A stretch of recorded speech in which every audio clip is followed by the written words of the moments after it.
Assalamualaikum warahmatullahi wabarakatuh. Saya Garis Hamdi Hilmanjaya dengan NIM 19060099 dari Fakultas Ekonomi, jurusan Ilmu Ekonomi. Akan menjawab soal UAS pengantar ekonomi pembangunan. Soal yang pertama, teori pertumbuhan Rosso menjelaskan proses pembangunan suatu negara melalui 5 tahapan. Jelaskan apa yang saudara ketahui tentang masing-masing tahap pembangunan Rosso, pengertian, syarat, ciri-ciri di tahapan. Yang pertama, masyarakat tradisional. Ada masyarakat tradisional, ilmu pengetahuan belum begitu banyak dikuasai, karena masyarakat pada saat itu masih mempercayai kepercayaan tentang kekuatan di luar kekuasaan manusia atau hal gaib. Manusia percaya akan hal demikian, tunduk kepada alam dan belum bisa menguasai alam akibat produksi sangat terbatas. Masyarakat tradisional cenderung bersifat statis atau kemajuan berjalan sangat lambat. Produksi dipakai untuk konsumsi sendiri, tidak ada di investasi. Generasi ke generasi tidak dapat perkembangan. Dalam hal ini, antara orang tua dan anaknya memiliki pekerjaan yang sama dan keduanya sederajat. Ciri-ciri tahapan masyarakat tradisional sebagai berikut. 1. Fungsi produksi terbatas. 2. Struktur sosial bersifat kriterias, yaitu kedudukan masyarakat tidak berbeda dengan nenek moyang mereka. 3. Kegiatan politik dan pemerintah di daerah-daerah pada tangan tuan tanah. Contohnya suku Baduy di Jawa Barat. Yang kedua, prakondisi tinggal landas. Setelah tahapan ini, tingkat investasi menjadi lebih tinggi. Dalam hal ini memuat sebuah perbangunan yang dinamis. Model perkembangan ini merupakan hasil revolusi industri. Konsekuensi perubahan ini yang mencakup juga pada perkembangan pertanian, yaitu tekanan kerja pada sektor-sektor yang berlebihan. Sebuah prasyarat prakondisi tinggal landas adalah revolusi industri yang berlangsung dalam 1 abad terakhir. Tahapan yang dicapai oleh negara-negara di Eropa, Asia Timur, Timur Tengah, dan Afrika yang dilakukan dengan merombak masyarakat tradisional yang sudah ada. Tahapan-tahapannya, yang pertama tahapan yang dicapai oleh negara Amerika Serikat, Kanada, Australia, dan Selandia Baru yang dilakukan merombak masyarakat tradisional lama yang sudah ada. Contohnya, seperti yang terjadi di Jepang, dengan dibukanya masyarakat ini, pada saat itu terjadi peningkatan tabungan masyarakat. Kemudian, tabungan itu dipakai untuk melakukan investasi pada sektor-sektor produktif yang menguntungkan. Misalnya pendidikan, investasi yang dilakukan baik perorangan maupun oleh negara. Maka terbentuklah negara tradisional yang sentralis. Singkatnya, usaha dalam meningkatkan produksi mulai bergerak pada saat ini. Yang ketiga, tinggal landas atau lepas landas. Tahapan ini dicirikan dengan pertumbuhan ekonomi yang dinamis. Karakteristik utama yang pertumbuhan ekonomi adalah pertumbuhan dari dalam yang berkelanjutan yang tidak membutuhkan dorongan dari luar, seperti industri tekstil di Inggris, beberapa industri dalam dapat pembangunan. Secara umum, tinggal landas terjadi dalam 2 atau 3 dekade terakhir. Misalnya di Inggris telah berlangsung sejak pertengahan abad ke-17. Di Jerman pada akhir abad ke-17. Pada tahap tinggal landas, pertumbuhan ekonomi selalu terjadi. Pada awal tahap ini, perubahan yang drastis dalam masyarakat seperti revolusi politik, terciptanya kemajuan yang sangat dalam inovasi, atau beberapa terbukanya pasar baru. Sebagai akibat dari perubahan-perubahan tersebut, secara teratur akan terciptanya inovasi-inovasi dan peningkatan investasi. Investasi yang semakin tinggi akan percepat laju pertumbuhan dan pendapatan nasional dan melebihi tingkat pertumbuhan penduduk. Dengan demikian, tingkat pendapatan per kapita semakin besar. Contohnya, teknik-teknik pertanian yang mulai tumbuh dan berkembang. Pertanian menjadi usaha komersial untuk mencari keuntungan, bukan sekadar konsumsi sendiri. Karena peningkatan dalam produktivitas pertanian merupakan sesuatu yang penting dalam proses lepas landas. Sebab proses modernisasi membutuhkan hasil pertanian yang banyak supaya proses perubahan dapat dijangkau. Teknik penampakan jamur yang telah dikembangkan oleh ahli-ahli dalam bidang pertanian agar produksi jamur lebih diminati dan lebih memiliki pasar yang luas. Menuju kedewasaan dimulai ketika perkembangan industri terjadi tidak saja meliputi teknik-teknik produksi, tetapi juga dalam aneka barang yang diproduksi. Yang diproduksi bukan saja terbatas pada barang konsumsi, tapi juga barang modal. Kedewasaan pembangunan ditandai oleh investasi yang terus-menerus antara 40 hingga 60%. Dalam tahap ini, mulai bermunculan industri dengan teknologi baru, misalnya industri kimia atau industri listrik. Ini merupakan konsekuensi dari kemakmuran ekonomi dan sosial. Pada umumnya, tahapan ini dimulai sekitar 60 tahun setelah tinggal landas. Di Eropa, tahapan ini berlanjut setelah 1900. Contohnya, industri berkembang dengan pesat, negara menetapkan posisinya dalam perekonomian global. Barang-barang yang tadinya impor sekarang diproduksi di dalam negeri. Impor baru menjadi kebutuhan. Jadi untuk mengimbangi barang impor, maka barang-barang ekspor harus berkualitas. Yang kelima atau E, era konsumsi tinggi. Ini merupakan tahapan terakhir dari 5 tahap model pembangunan Rosso. Pada tahap ini, sebagian besar masyarakat hidup makmur. Orang-orang yang hidup masyarakat itu mendapat kemakmuran dan keseragaman sekaligus. Menurut Rosso, saat ini masyarakat yang sering berada dalam tahapan ini adalah masyarakat barat dan utara.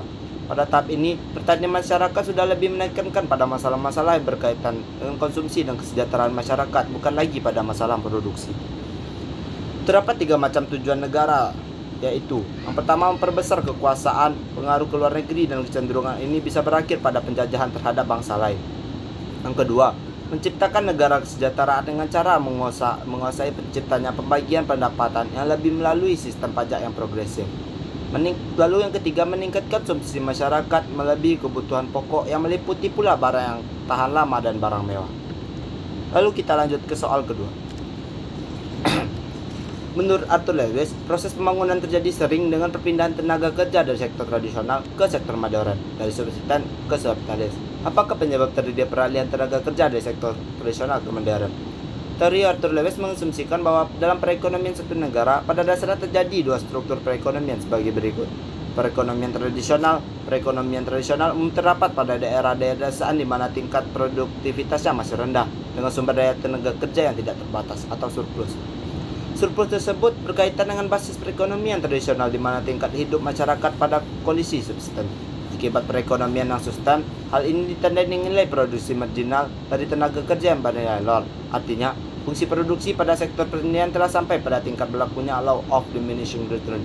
Kondisi ini menunjukkan bahwa penambahan input variabel justru akan menurunkan total produksi yang ada.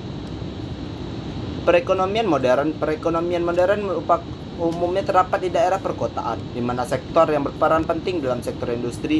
Ciri perekonomian ini adalah tingkat produktivitas yang tinggi dari input yang digunakan, termasuk tenaga kerja dan juga sebagai sumber akumulasi modal. Hal ini menyeratkan bahwa nilai produksi marginal, terutama dari tenaga kerja, bernilai positif, sehingga fungsi produksi belum berada pada tingkat optimal. Dengan demikian, industri perkotaan masih menyediakan lapangan pekerjaan, dan para pekerja dari pedesaan dapat memperoleh pekerjaan tersebut dengan jalan urbanisasi. Pengkajian permasalahan di atas didasarkan pada asumsi-asumsi. Yang pertama, perekonomian tertutup, tidak dapat perdagangan internasional dan tidak ada modal asing. Yang kedua, tenaga kerja adalah salah satunya faktor produksi yang bisa disesuaikan. Yang ketiga, pendapatan perubahan teknologi di sektor pertanian, sektor industri. Hanya pemilik modal yang mampu menabung dan investasi. Yang kelima, terdapat pengangguran tidak tertara di sektor pertanian di mana sektor tenaga kerja menerima upah subsisten dan tabungan nol.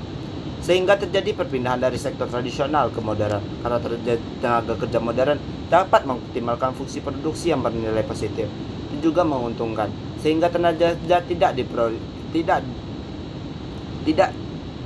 diprioritaskan, atau pekerja tradisional tidak diprioritaskan, tenaga modern yang akan diprioritaskan. Lanjut soal ketiga.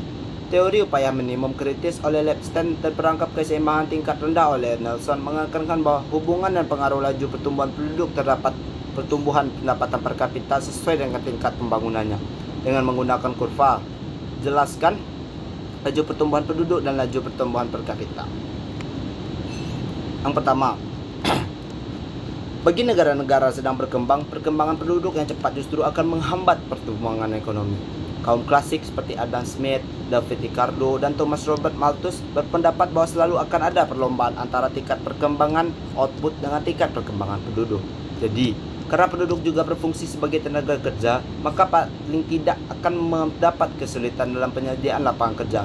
Kalau penduduk tidak dapat memperoleh kerjaan yang baik atau yang layak, yang berarti mereka menganggur, maka justru akan menekan standar hidup bagi bangsanya lebih rendah. Jumlah penduduk bila dikaitkan dengan pertumbuhan income per kapita atau per kapita suatu negara, secara kasar dapat menerima kemajuan perekonomian negara tersebut. Ada pendapat yang mengatakan bahwa jumlah penduduk yang besar adalah sangat menguntungkan bagi pembangunan ekonomi. Tapi ada pula yang berbeda lain, yaitu bahwa justru penduduk yang jumlahnya sedikit dapat mempercepat proses pembangunan ekonomi ke arah yang lebih baik.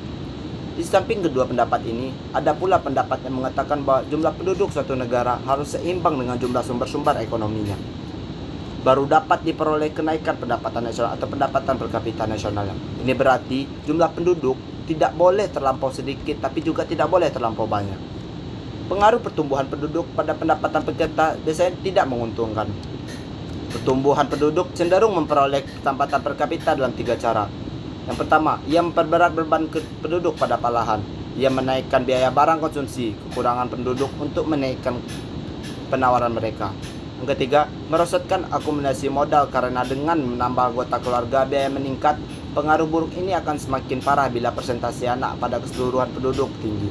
Besarnya jumlah anak-anak di antara jumlah penduduk bawa beban berat dalam perekonomian. Karena anak-anak hanya menghabiskan dan tidak menambah produk nasional. Faktor lain dalam harapan hidup yang pendek, pertumbuhan penduduk akan berpengaruh cukup besar, terutama dalam pendapatan per kapita, standar kehidupan, pembangunan pertanian, lapangan kerja, dan lain-lain. Lalu kita masuk ke soal yang keempat. Lanjut soal keempat. Ronsten, Rodan, Nur, dan Lewis mengungkapkan tentang pentingnya pertumbuhan yang berimbang pada semua sektor untuk menghantar keterbelakangan dan memperoleh proses pembangunan. A. Sebutkan pengertian keseimbangan yang harus diciptakan menurut keting koreksi doktrin pertumbuhan berimbang. Menurut Ronsten, Rodan bahwa atap kapital pada produk marginal sesuai PMS dari suatu investasi berbeda dengan produk marginal profit. Dan jika sekelompok industri direncanakan secara bersama sesuai PMS-nya. Menurut Norquist atau menurut Norke, ia beranggapan lingkaran setan kemiskinan yang terjadi di negara terbelakang memperoleh perkembangan ekonomi. Tapi lingkaran tersebut dipisahkan. Perkembangan ekonomi akan menyusul pada lingkaran setan. Akan tetapi diketahui bekerja baik pada sisi penawaran maupun pada sisi permintaan. Yang ketiga, Lewis di dalam program pembangunan pada semua sektor. Yang pertanyaan B, kemukakan alasan-alasan yang dikemukakan oleh ketiga teoritis tentang kejelasan yang melakukan pertumbuhan berimbang. Pertama, Ronsten, Rodan. Ini adalah karena perusahaan perorangan hanya tertarik pada PMP dan tidak mungkin memiliki penilaian yang dapat mengenai PMS. Nurke percaya bahwa pertumbuhan berimbang adalah paling relevan dengan sistem perusahaan swasta. Hanya investasi swasta yang tertarik pada pasar dan yang mengumpulkan langsung dengan pasar yang berkembang.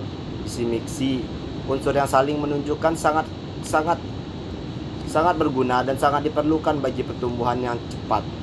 Itu Lewis. Alasannya adalah karena kurangnya akan terciptanya permintaan barang-barang dari masing-masing industri satu dengan sama lainnya. Semua barang akan menjadikan habis terjual. Lalu kita lanjut ke soal ketujuh. Guna Midral menggunakan konsep dampak balik dan dampak sebar untuk menjelaskan penyebab terjadinya ketimpangan regional yang diakibatkan oleh 3 faktor atau kekuatan yang menimbulkan dampak balik. Yang pertama, tuliskan definisi dampak balik dan dampak sebar. Dampak balik dari efeknya itu sebagai semua perubahan yang bersifat bersifat ekspansi suatu ekonomi di suatu tempat karena sebab-sebab di luar tempat itu. Dalam istilah ini, Midral memasukkan dampak migrasi, perpindahan modal, dan perdagangan serta keseluruhan dampak yang timbul dari proses sebab musahab sirkular antara faktor-faktor baik ekonomi maupun ekonomi. Dampak sebar spread effect menunjuk pada momentum pembangunan yang menyebar secara sentrifugal dari pusat pengembangan ekonomi ke wilayah-wilayah lainnya. Sebab utama ketimpangan regional menurut Midral adalah kuatnya dampak balik dan lemahnya dampak sebar di negara terbelakangan.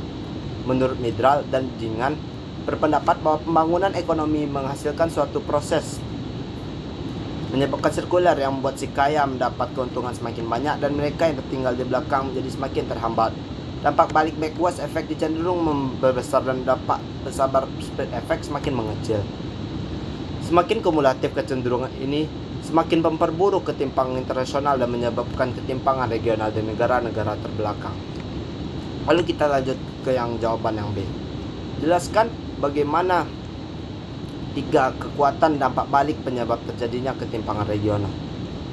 Menurut Profesor Midral, peranan dampak balik sangat besar dalam ketimpangan regional.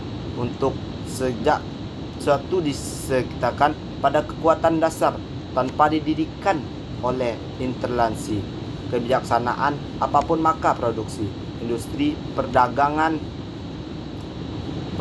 terdapat pertanian per kapita, dan hampir semua kegiatan ekonomi yang dalam suatu perekonomian yang sedang berkembang cenderung mendekatkan keuntungan balikan juga ilmu.